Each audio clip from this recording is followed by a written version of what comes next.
नमस्कार। आइए हम आज हिंदी एकांकी की परिभाषा और उसका स्वरूप क्या है इसका अध्ययन करते हैं, जो हमारे मोहनलाल सुखाड़िया विश्वविद्यालय उदयपुर के तृतीय वर्ष के पाठ्यक्रम में है। और इसको जानना आवश्यक है कि हिंदी एकांकी है क्या।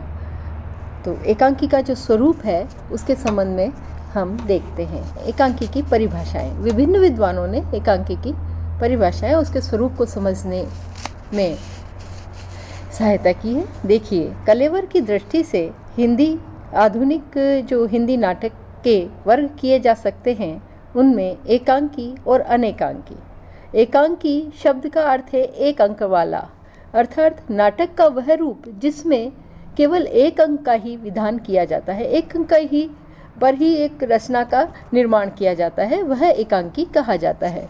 आधुनिक हिंदी एकांकी पाश्चात्य साहित्य की देन है। इसका तात्पर्य यह नहीं कि प्राचीन हिंदी वाङ्मय में एकांकी साहित्य का अभाव था।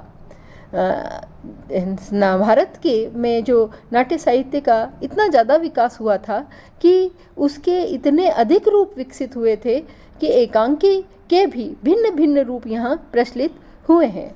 और न केवल साहित्यिक रूप अपितु यह लोक साहित्य के रूप में भी एकांकी के बहुत सारे रूप हमारे यहाँ दिखाई देते हैं। संस्कृत साहित्य में व्यायोग, भाण, प्रहसन, वीथी, गोष्ठी, नाट्यरासक, है ना, या कहें गदिक, विलासिका, प्रकरणिका, हल्लिस आदि जो है वो इसी के विभिन्न रूप है जो हम देखते हैं। भाणिका और ये जो है एक अंक के रूप में नाट्य साहित्य उपलब्ध है, वे एकांकी के ही विविध रूप कहे जा सकते हैं। इतना होने के बाद भी आधुनिक हिंदी एकांकी का विकास पर्याप्त, जिसको हम उपयुक्त जो हम कह सकते हैं, किसी एक रूप में सीधे से नहीं देखा जा सकता है। और यदि हम इसकी जो विभिन्न परिभाषाएं विद्वानों ने दी है उसके संबंध में देखें तो एकांकी नाटक की परिभाषा की परिधि में बांधना गागर में सागर को बांधने जैसा है। फिर भी हम सुविधा के लिए यह कह सकते हैं कि एकांकी मानव की खट्टी मीठी अनुभूतियों की एक झांकी है, जिसमें मानव जीवन के एक अंग, एक विचार, एक घटना, एक समस्या का सजीव एवं सफल चित्रण होता है।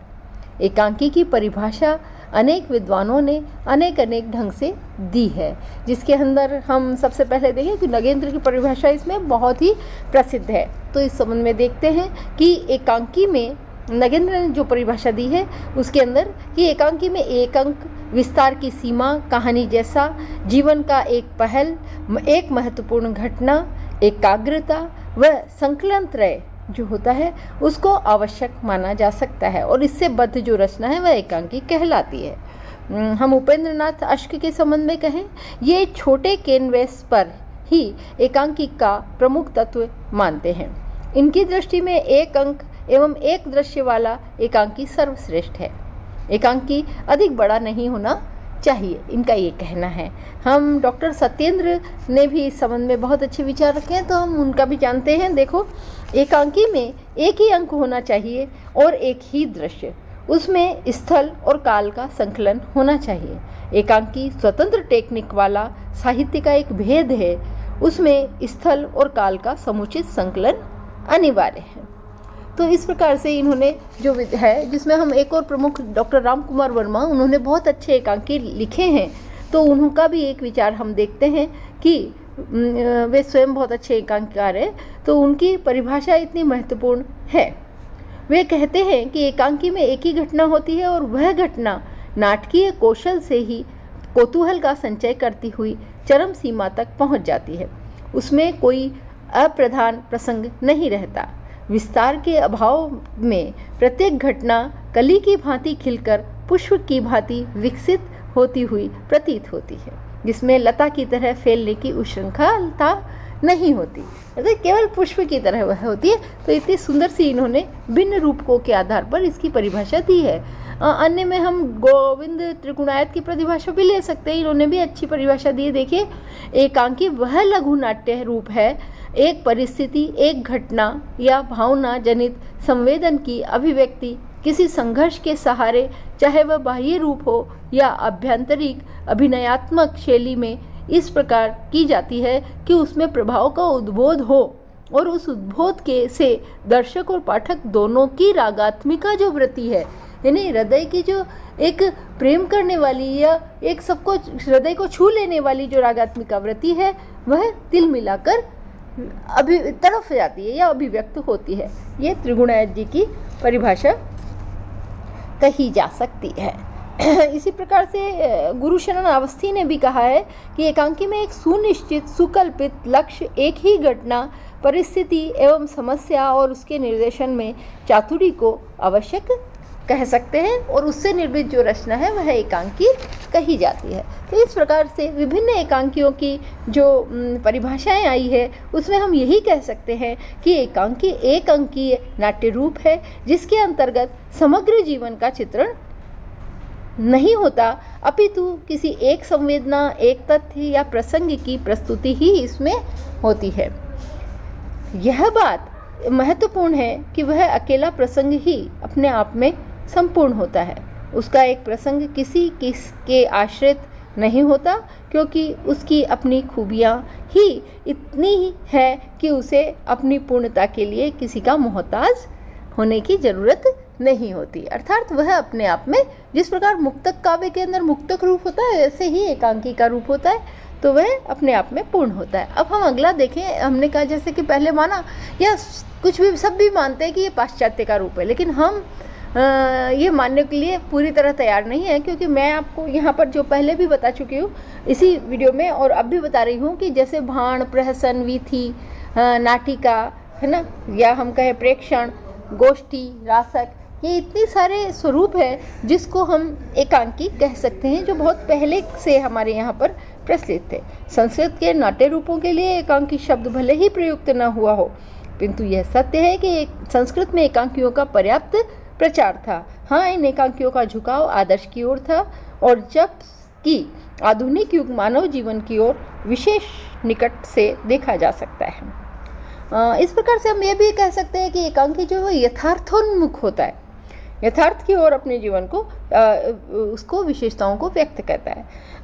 अंत में हमें जैसे नगेंद्र जी ने एकांकी के संबंध में जो विचार डाले हैं उसके ऊपर मैं कहना चाहूँगी कि इन्होंने लिखा है कि एकांकी कुछ विशेषताएं बताइए एकांकी की, जो देखिए सुनते। पहला, एक सुनिश्चित टेक्निक वाला एकांकी जिसमें प्रभाव और वस्तु एक के अनिवार्य रहना चाहिए। दूसरा, संभाषण तथा जो है एक प्रकार से विभिन्न प्रकार के विचार उसके अंदर बहुत छोटे रूप में होता है। तीसरा हम कह सकते हैं मोनोड्रामा, जो स्वागत का ही एक परिवर्तित रूप है। फैंटेसी भी एक है ना, जिसके अंदर हम स्वप्न लोक में विचरण करके और उसके ऊपर, तो फैंटेसी भी एकांकी का रोमांटिक रूप है। फीचर, रेडियो का आविष्कार, और इसका रूप प्रायः सूचनात्मक होता है। झांकी एकांकी का शुद्ध रूप है को हम देखते हैं, और रेडियो प्ले भी अभी बहुत सारा है। तो जो इन्होंने विभाजन किया वह वैज्ञानिक है, और सत्येंद्र आदि ने भी इसी प्रकार का विभाजन इसके अंदर किया है। और विषय की दृष्टि से देखें तो एकांकी को 4 रूप दिए जा सकते हैं: ऐतिहासिक, सामाजिक, पौराणिक, सांस्कृतिक, और कुछ भी देखें तो राजनीतिक, दार्शनिक, घटना प्रधान, चरित्र प्रधान, मनोविश्लेषणात्मक और राष्ट्रीय समस्या प्रधान। ये विभिन्न प्रकार के एकांकी की रचना हम करते रहे हैं। अब हम मुख्य रूप से ये देखें कि एकांकी का जो विकास है वो किस रूप में हुआ है। एकांकी के उद्भव पर हम विचार करते हुए यह कह सकते हैं कि आधुनिक एकांकी मशीन युग जो आजकल चल रहा है उसके द्रुतगामी अवकाशहीन व्यस्त जीवन की उपज है, क्योंकि लंबे नाटक पढ़ने का अब न तो समय रहा है और ना ही देखने का। वस्तुतः इस कथन में आंशिक सत्यता है। तो संस्कृत के एकांकियों में अनेक रूप प्रचलित थे। क्या उनका लेखन में भी मशीन युग की अवकाशहीनता है? नहीं, वहाँ तो केवल रंजन है, मनोरंजन के लिए उसमें विभिन्न प्रकार के एकांकियों का निर्माण होता है, नहीं है ना, हम ये कह सकते हैं। तो इस प्रकार से हम ये देखें कि एकांकी जो है उसका निर्माण, उसके विकास को किस रूप में हम देख सकते हैं। तो भारतेंदु युग जो है वह संस्कृत पद्धति पर ही लघु नाटकों की रचना प्रारंभ हुई थी इसके अंदर, और इसी आधार पर इन्होंने सबसे पहले भारतेंदु युग एकांकी के जन्मदाता, हिंदी एकांकी के जन्मदाता कहे जा सकते हैं। सूक्ष्म निरीक्षण प्रतिभा के आधार पर उनके द्वारा तत्कालीन भारत की दुरावस्था का चित्र तो प्रस्तुत हो किया है, तो अतीत के गौरवपूर्ण परंपराओं को भी इनमें इस काल में उद्भूत किया है। भारतेंदु जी ने एकांकियों के जो नाम दिए हैं वो देखो, प्रेम वियोगिनी माधुरी, नील देवी, ये हैं, है ना। और इस काल के जो प्रमुख एकांकीकार थे उनमें बालकृष्ण भट्ट, राधा रमण गोस्वामी, प्रताप नारायण मिश्र, लाला श्रीनिवास दास, किशोर दास गोस्वामी, बद्री नारायण, राम प्रेमधन आदि इसके प्रमुख हैं। और इसके अंदर जो हम कहें कैसे एकांकी है, पौराणिक, सामाजिक, धार्मिक, राष्ट्रीय और हास्य प्रधान इस काल के एकांकियों में प्रमुख हैं। इस एकांकियों का एक कथानक जो है वह लौकिक और प्रसिद्ध रहे। इनमें या तो वीर रस का चित्रण हुआ या करुण रस का। इनमें संकलन त्रय की उपेक्षा की गई। अब संकलन त्रय क्या है ये हम कुछ समय बाद देखेंगे और जानेंगे कि संकलन त्रय आखिर है क्या चीज़, और उसको हमें जानना होगा। तो इस योग एकांकी में साहित्यिकता भले ही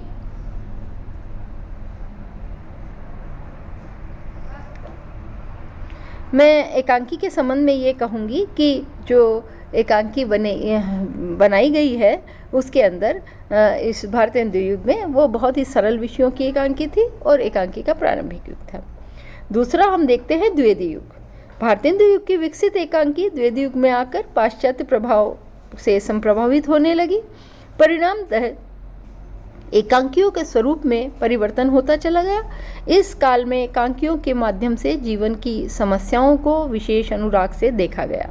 इस युग के प्रमुख एकांकीकार हैं वही बद्री नारायण भट्ट इस काल में भी रहे, लेकिन जैसे हम कहें मंगल प्रसाद विश्वकर्मा, व्रजलाल, सुदर्शन आदि इस काल के प्रमुख एकांकीकार हैं। समाज सुधार इस युग के एकांकियों में बहुतायत से मिलता है। प्राचीन रूढ़ और मृत प्राय रूढ़ियों का तीखा व्यंग्य मिलता है और समाज के नवनिर्माण का स्वर भी इन एकांकियों में है। इस काल की विशेषताएं है ना, राष्ट्रीय नैतिकता, साहित्य परिष्कार, मूल तो स्वर यही है।